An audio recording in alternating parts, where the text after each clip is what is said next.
On the third day of my marriage, my husband grabbed me by the arm with such force that his fingerprints bruised my skin for a week.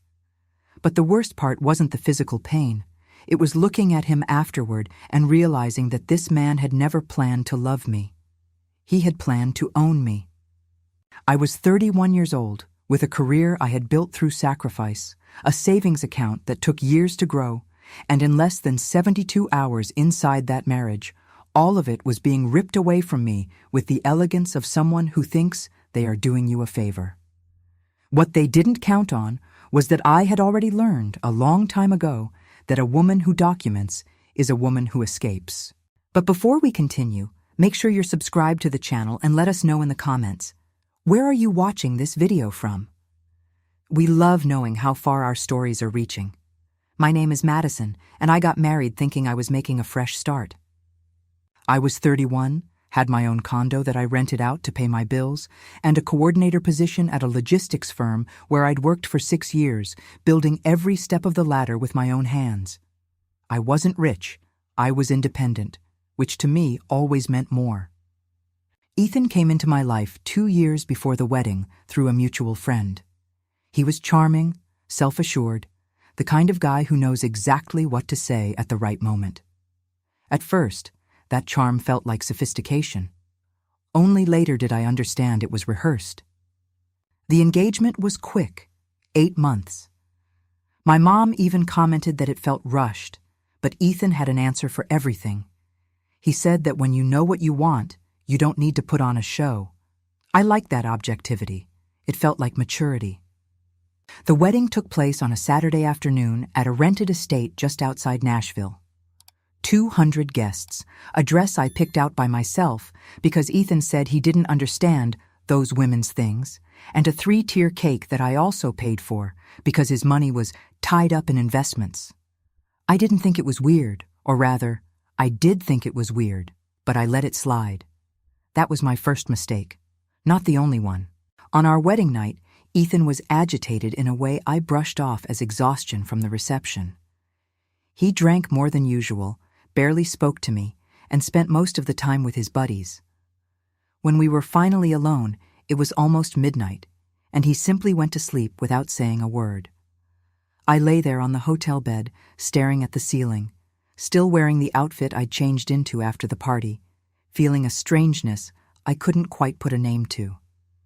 On the second day, we arrived at his place, which was to become our place, a 2-story townhouse in a strict HOA-gated community in the Atlanta suburbs, furnished with his belongings, smelling like his cologne, organized exactly his way. I had left my condo in the hands of a property management company because Ethan said it made no sense to pay a mortgage and rent for 2 places. I agreed, because it sounded logical. What wasn't logical, and what I only realized on that second day, was the tone he used to explain how the house operated. It wasn't a conversation. It was a briefing. He told me, sitting at the head of the dining table while I was still unpacking a suitcase, that from that moment on, the couple's finances would be managed by him, that I should direct deposit my paycheck into a joint checking account he had already opened, and that any personal expenses needed to be aligned with him first.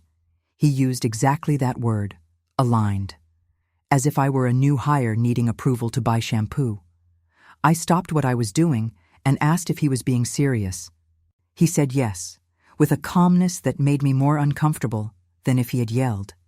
He said that was how things worked in a real marriage, that keeping money separate was a sign of distrust, and that if I didn't trust him, we needed to talk about what was really behind that.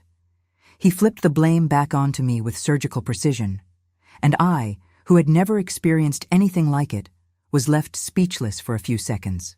I replied that I had a financial life I built myself.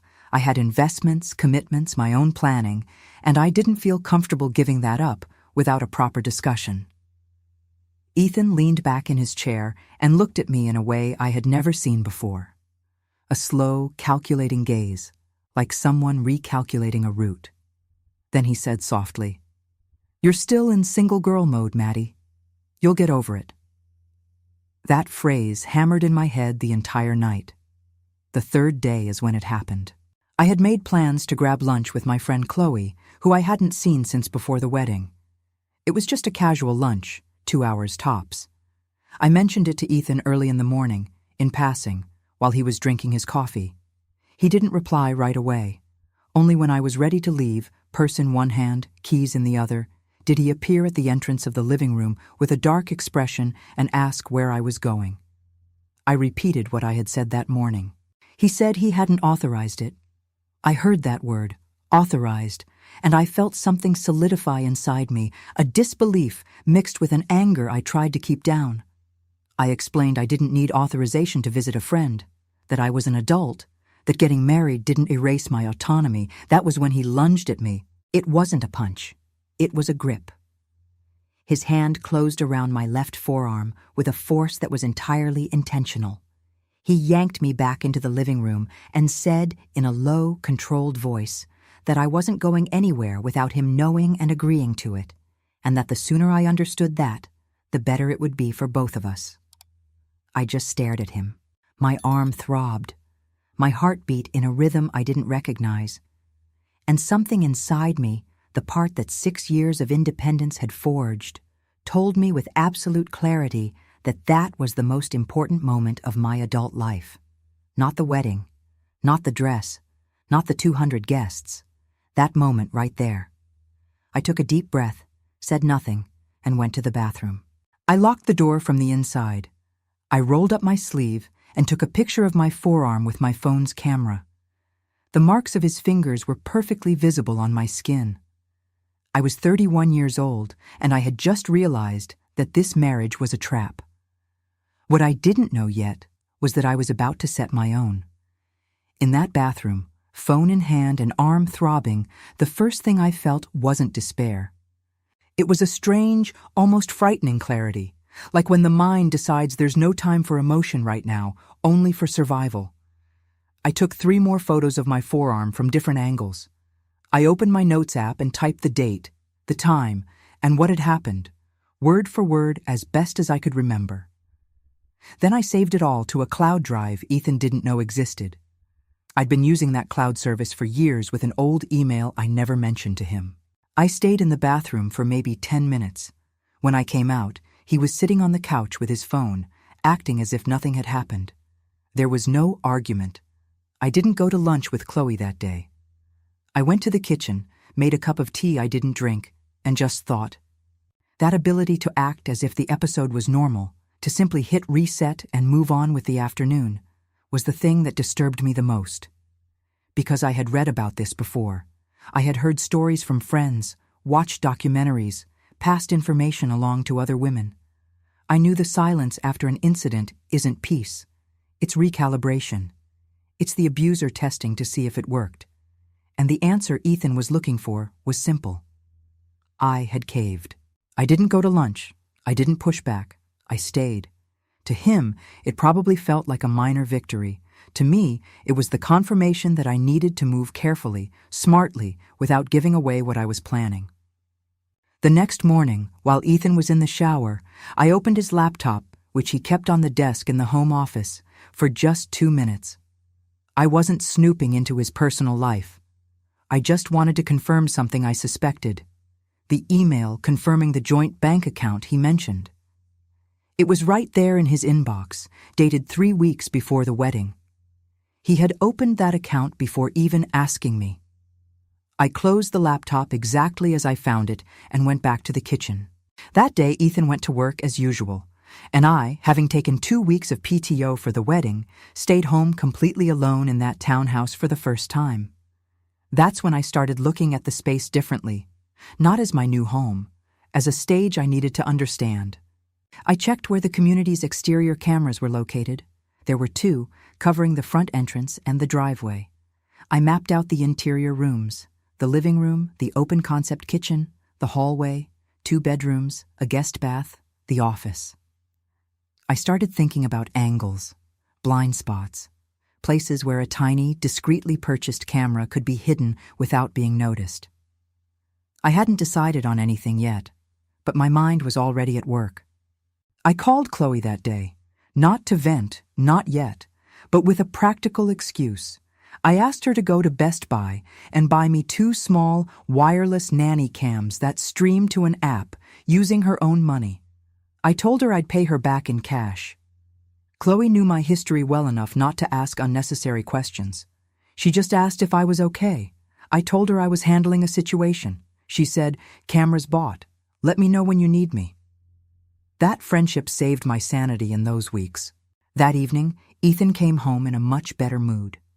He brought takeout, asked about my day, and touched my hair with a familiarity that made my skin crawl, not with affection, but with alarm. This was the same man who had squeezed my arm so hard the day before. And here he was, attentive, as if the incident had been scrubbed from history. I kept my cool. I ate, made small talk, said I was tired. After he fell asleep, I stayed awake for another hour, mentally organizing everything I needed to do and in what order. First, keep records of any new incidents. Second, install the cameras in strategic spots before things escalated. Third, protect my money. Ethan still hadn't managed to bully me into direct depositing my paycheck into the joint account, but my next payday was in 12 days. I needed to act before then. Fourth, find a lawyer. Not to file for divorce right that second, but to understand my rights before he had a chance to stack the deck. I didn't sleep much, but when I finally did, it was with a different feeling than the night before. It wasn't peace. It was sheer focus. The next day, while Ethan had a morning meeting, Chloe drove by the gated community and handed me the cameras in a brown paper bag, like a regular delivery. We hugged briefly by the gate. She looked at my forearm. I was wearing short sleeves, and saw the bruises. She didn't say anything for a moment. Then she said quietly, "You're getting out of here." It wasn't a question. I took the bag back inside and went upstairs to the bedroom. I carefully opened the boxes, read the manual, and installed the app on an old iPhone that Ethan had never seen. I kept it at the bottom of my suitcase, charging it quietly when he wasn't around. The first camera went into the office, tucked into the bookshelf between 2 thick hardcovers, giving a clear view of the desk and the sofa. The second went into the hallway between the master bedroom and the stairs, hidden inside a hollow decorative vase I'd brought over from my old apartment. I checked both angles on the app. They worked perfectly. I felt something that, right then, I could only describe as armed relief. I wasn't just waiting anymore. I was documenting. And if Ethan decided that grabbing my arm was just the warm-up, I would have proof. The first time the cameras caught something useful was 5 days later. Ethan came home from work earlier than usual, and I was still on a call with my manager, Rachel, discussing a pending report from before my leave. I was in the bedroom, door half closed, completely wrapped up in the conversation. When I hung up and went downstairs, he was in the living room, wearing a look I had already learned to read. That tension in his jaw, the slightly shorter breaths, the way he froze when I walked into the room. He asked who I was talking to. I said it was work. He told me I was on PTO, and PTO meant resting, not working remotely, and if I needed the company that badly, maybe I should rethink whether I really wanted to build a family, or if I'd rather keep playing at my make-believe career. He used those exact words. I replied that my career wasn't make-believe, that it had taken me 6 years to get where I was, and a 15-minute phone call wasn't grounds for an argument. That's when he threw the TV remote at the wall. He didn't throw it at me. He threw it at the wall with enough force to dent the drywall, making a loud crack that stopped time for a second. And then he just stared at me, in dead silence, with that calm demeanor that was more threatening than any shouting. He said, in a low voice, "You still don't get how this life works." I didn't answer. I went upstairs to the bedroom, locked the door, opened the app on my old phone, and checked the footage. The office camera had caught it all, the remote flying, hitting the wall, and him taking a step toward me before I left the room. I saved the file immediately, time-stamped and dated. Then I went into the bathroom and cried for the first time since this whole thing started, It wasn't a cry of weakness. It was the kind of crying that happens when your body finally lets go of what your mind has been holding together for days. I let it happen. It needed to come out. When I stopped, I washed my face, looked in the mirror, and said out loud, the phrase sounding strange in the quiet bathroom, "You have a plan. Stick to the plan." And I did. In the days that followed, Ethan swung back and forth between calculated affection and escalating control. He started coming home early more often. He demanded to know who I was texting, who I was calling, and what about. One afternoon, I found my laptop open at a slightly different angle than I'd left it. He'd been snooping. I didn't say a word. I just made a note of it. The hallway camera caught a night where he stood outside the bedroom door for almost 3 minutes, not knocking, not coming in, just standing there. I don't know what he was thinking. I just know that watching that playback made me realize the clock was ticking faster. I couldn't wait much longer. That same week, I made my first financial move. I had a high-yield savings account with an online bank that Ethan didn't know about. I had opened it 2 years prior on an organizational whim and never mentioned it. It had about $5,000 in it, from small deposits whenever I had leftover cash. I logged in and wired half of it to my mom's checking account, along with a quick voice memo explaining it was a precaution and asking her to hold on to it without telling anyone. My mom texted back in under 2 minutes, "Received. I'm here." She didn't ask questions. She just said she was here. Sometimes a mother's love works exactly like that. She understands what you leave unsaid. The next day, I called the law firm Chloe had researched for me. There were 2 names on her list. I picked the second one. Attorney Sarah Jenkins specialized in family law and domestic violence, whose office was 15 minutes from my company. I scheduled an appointment for an afternoon when Ethan had an off-site meeting. He had mentioned his schedule over breakfast, not realizing I'd filed the information away. I walked into Sarah Jenkins' office carrying a folder. Inside, the photos of my arm, the log of dates and times, 2 exported videos, the photo of the joint account email I took from his screen, and a screenshot of texts where he pressured me about my paycheck. The lawyer took it all in silence. She read. She watched the videos with headphones on. Then she took them off, placed everything carefully on her desk, and looked at me. She told me I had done an extraordinary job documenting everything for someone navigating this completely alone. I asked her what I should do next. She said, "You need to get out of that house safely, and when you leave, you do not go back." I asked about my condo, technically still mine, with 4 months left on the tenant's lease, and about my rights regarding the marriage, since it was still so new. She broke it down with a clarity that made me feel solid ground under my feet for the first time in days. She explained the legal implications of a separate property state, which was what Ethan had pushed for, and now I knew why.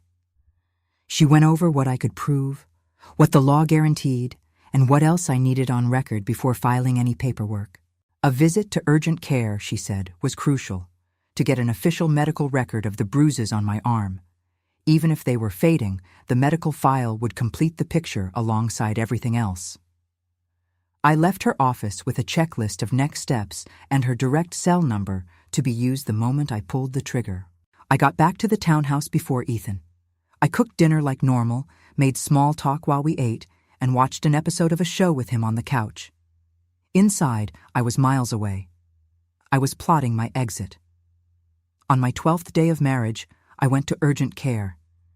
Ethan had left early for a company golf outing.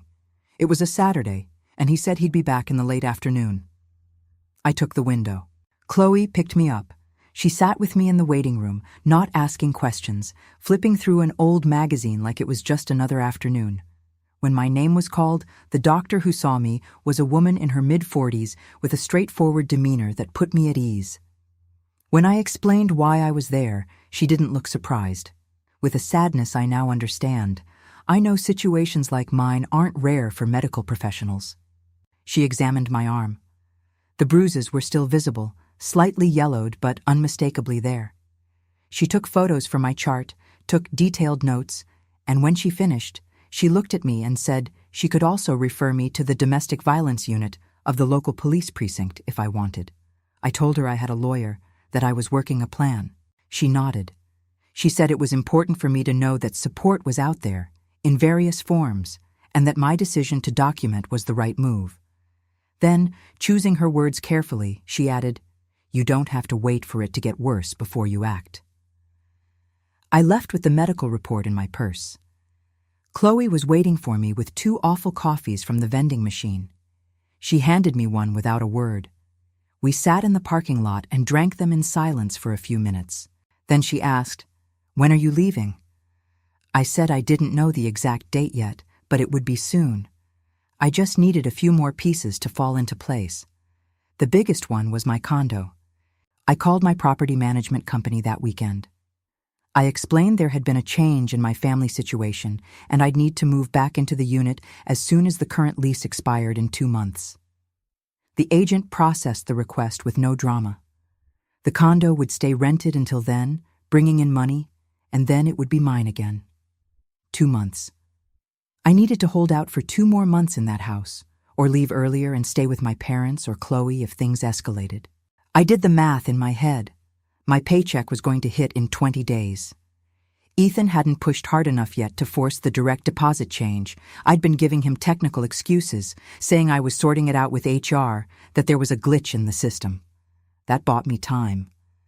But I knew he wouldn't accept the same excuse forever. I had to act before payday. The following week, Ethan brought up the money again. He was more direct this time, dropping the soft approach. He sat at the dining table with his laptop open to the joint banking app, showing 0 balance on his end, waiting for my deposit, and said he was tired of waiting. He said, "A marriage is a partnership, and if I wasn't willing to be a partner, we needed to have a real talk about what I was even doing in this relationship." I told him we'd talk about finances when I felt secure enough to do so. He asked what secure meant. I said it meant being in a relationship where I didn't feel controlled. The air in the room shifted. He closed the laptop slowly, stood up slowly, and walked into the office without another word. The silence he left behind was heavier than a scream.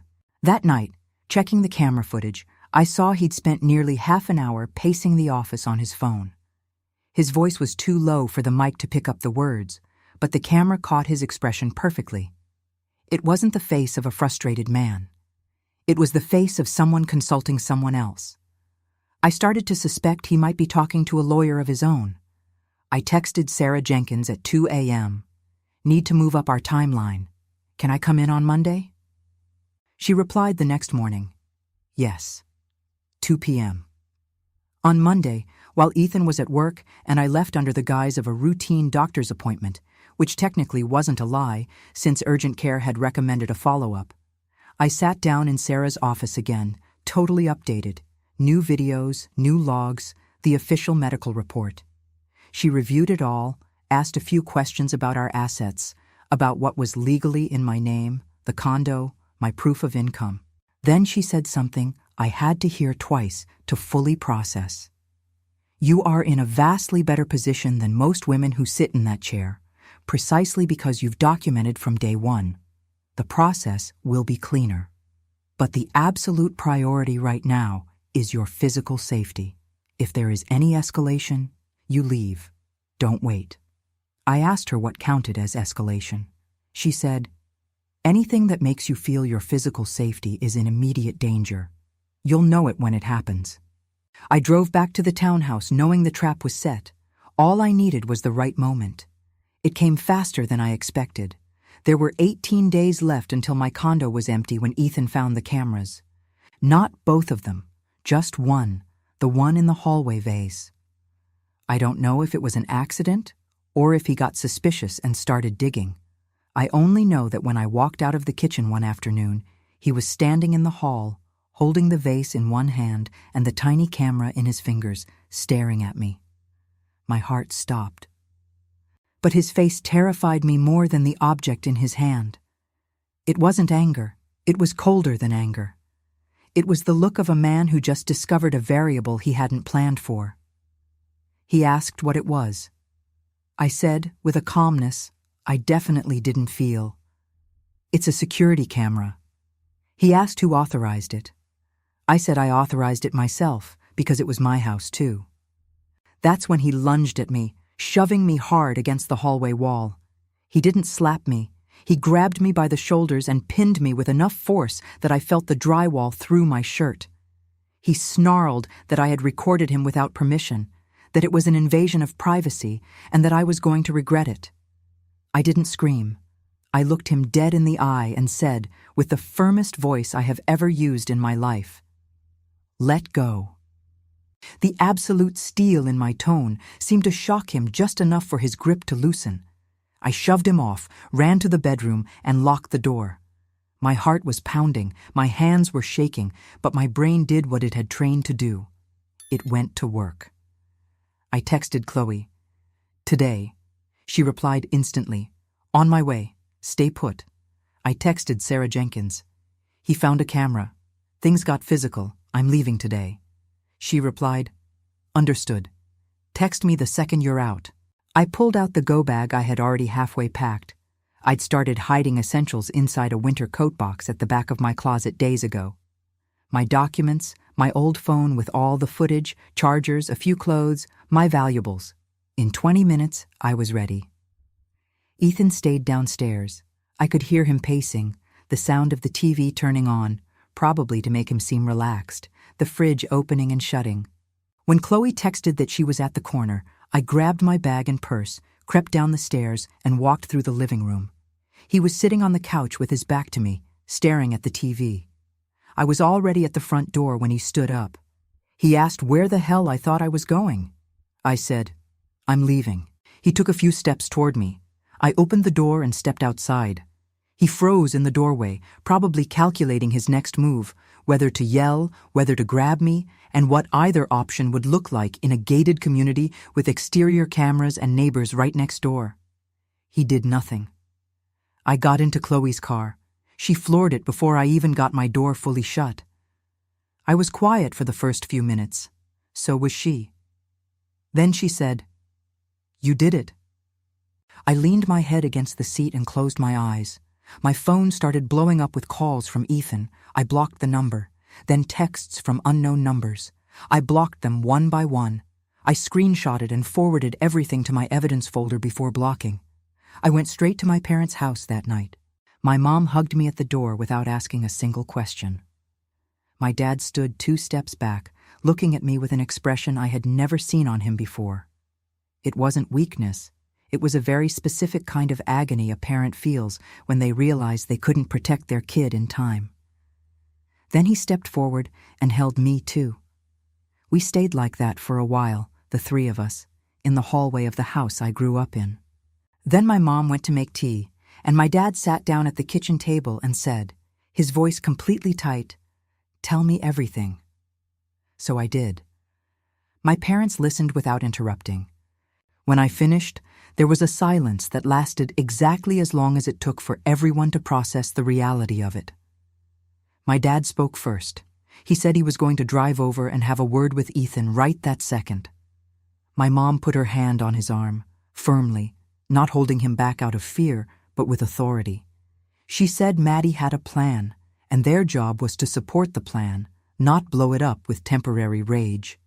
My dad took a deep breath and nodded. That moment stuck with me. Sometimes the most powerful protection someone can give you is restraint. The next day, I called Sarah Jenkins to confirm I was out. She scheduled a meeting for that afternoon, where we officially pulled the trigger. I signed the paperwork, retained her as my counsel, and she filed for a temporary restraining order alongside the divorce petition. The restraining order was granted in 48 hours. Ethan was legally barred from coming near me, my parents, or my workplace.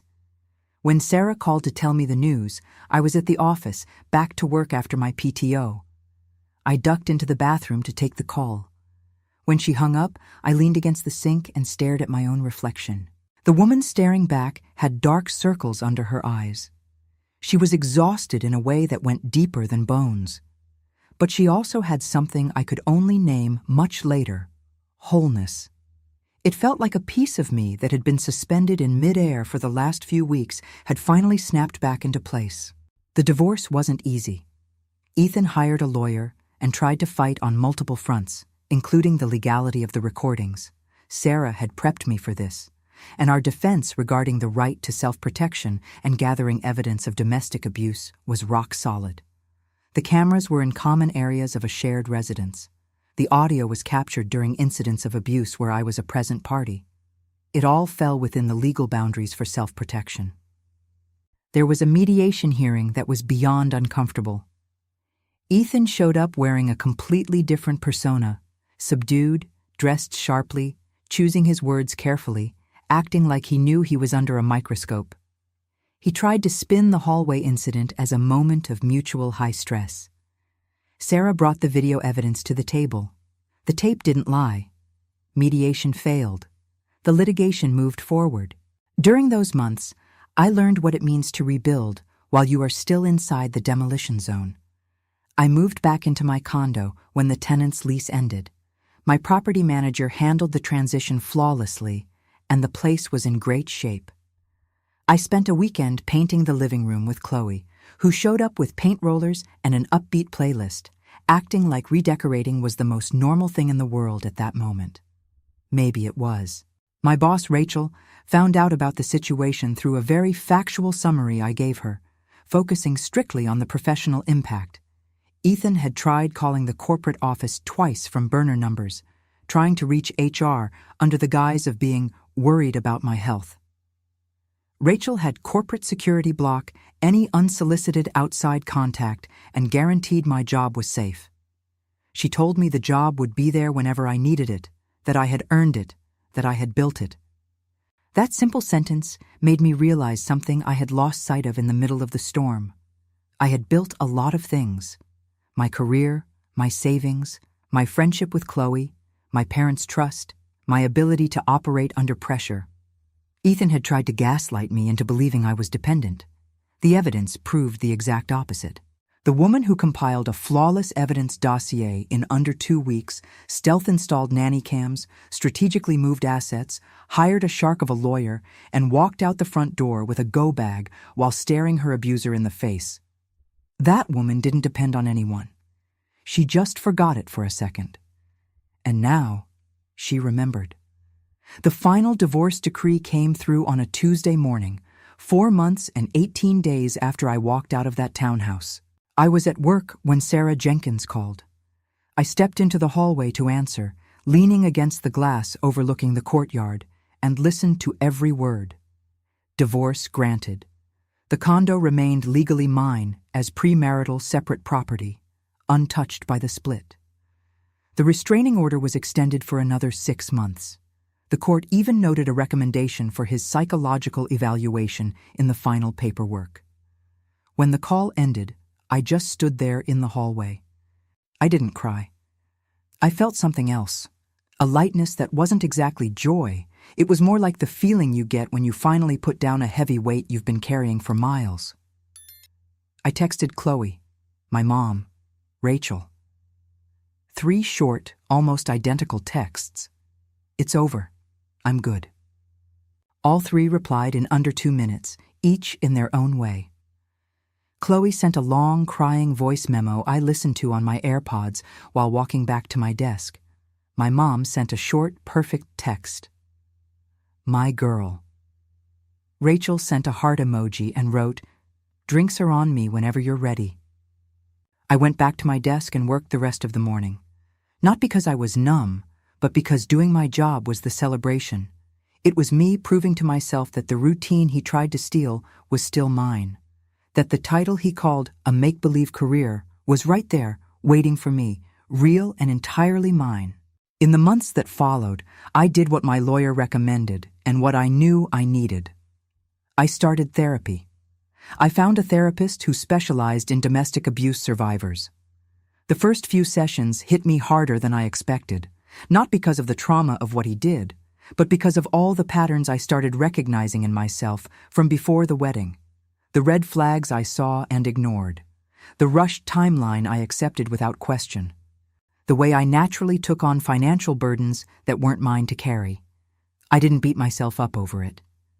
My therapist was firm on that from day one. Recognizing a pattern isn't the same as taking the blame for an abuser's actions. I did what women in toxic dynamics usually do. I adapted, I justified, I hoped it would get better. But the second I saw the truth, I acted. The only thing that mattered was what I did after I opened my eyes. A year to the day after that Tuesday morning, I was in my condo, my own place, living room freshly painted, surrounded by the houseplants Chloe bought me as a re-housewarming gift.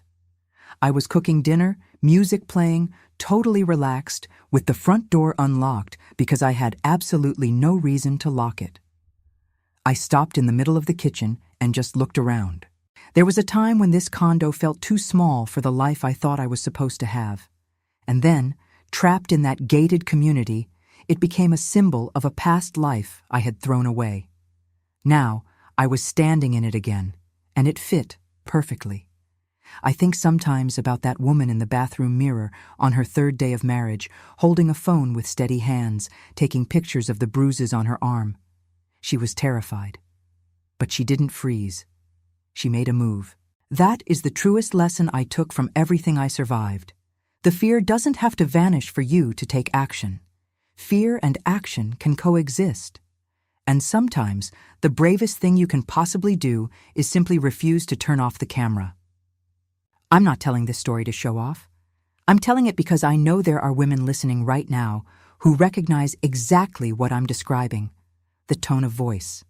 The control disguised as protecting you. The feeling that the floor is dropping out from under you, but you can't prove it to anyone. You can prove it, document it, find your people. There is an exit. And if you're in that place right now, just know that your plan can start today. It doesn't have to be perfect. It just has to start. Now, if this story resonated with you, hit subscribe and let me know in the comments. Which part made your jaw drop the most? Oh, and don't forget to become a channel member for exclusive videos I don't post here. See you in the next one.